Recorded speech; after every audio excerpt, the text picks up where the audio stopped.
You are now with the Agazian Media Podcast.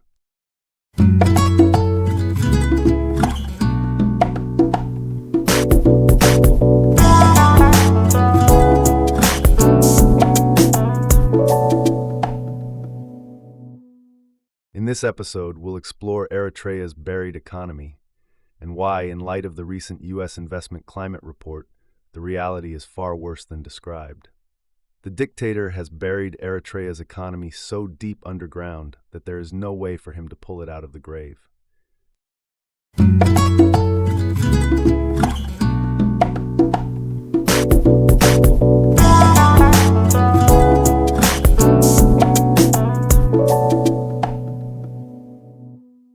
Eritrea's economy has collapsed beyond the U.S. investment report. The Eritrean dictator's mouthpiece, Yamana Gebremeskel, is furious over the recent U.S. investment climate statement, which assesses the advantages and disadvantages of investing in different countries. The report described Eritrea as chaotic and unstable, concluding it is not conducive to U.S. investment.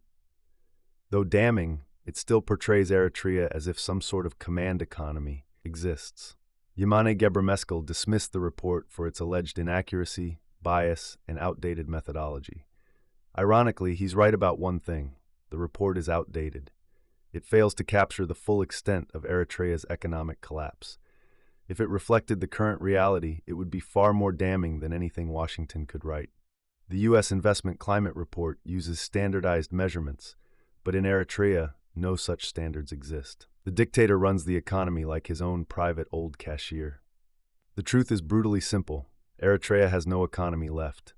The dictator has buried Eritrea's economy deep underground. If he ever opens the country, inflation would explode beyond anything the world has seen, worse even than Venezuela, which at least has natural resources.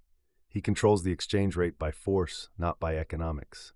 The dictator alone is sustained, propped up by Chinese-owned mines built on slavery and remittances from exiled Eritreans. Everything else has crumbled to dust. Thanks to the dictator, Eritrea faces one of the most desperate crises of energy and water in the world, the twin pillars of any modern economy. The Hiragigo power plant produces a mere 47 megawatts, barely enough to power a small town, let alone a country.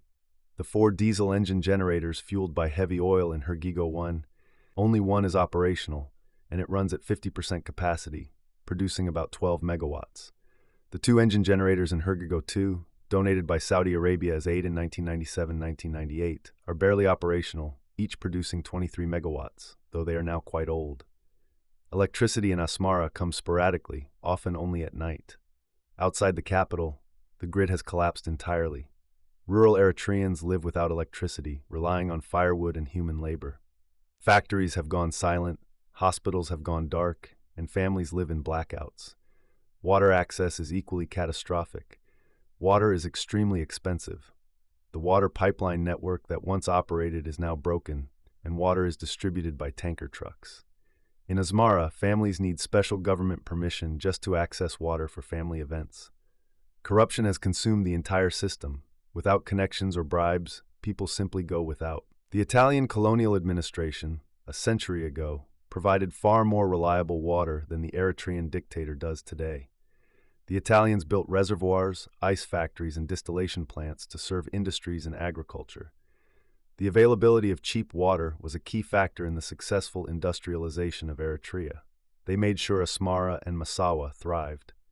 Italian agricultural products included sisal, cotton, and grains, while industries such as meat packing, flour milling, and potash mining thrived. Even during the Derg regime, Eritrea contributed 1/3 of Ethiopia's industrial exports. Eritrea never experienced water shortages like today.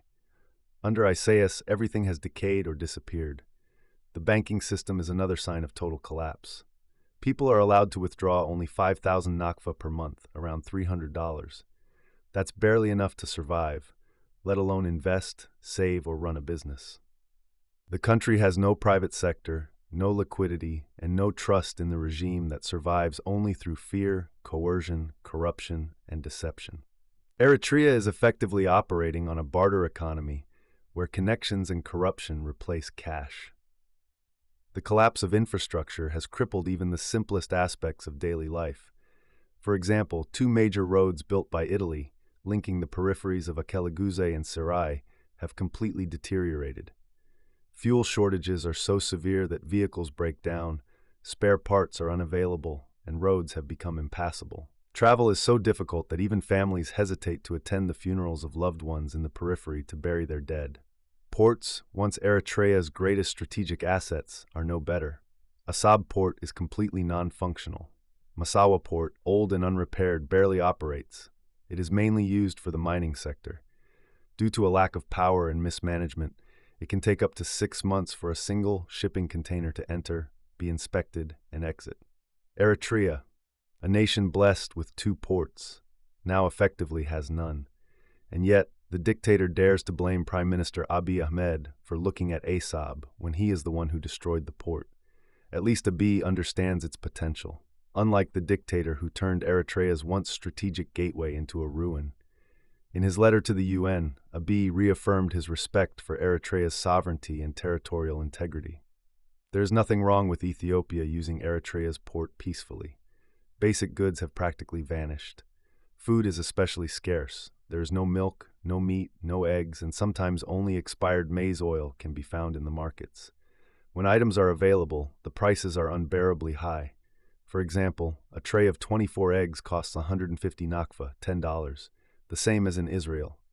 But while an Israeli worker can earn that in 1 hour, an Eritrean must work at least 3 full days just to afford the same eggs. A single meal of meat, tibsi, costs the same amount, making restaurant dining impossible.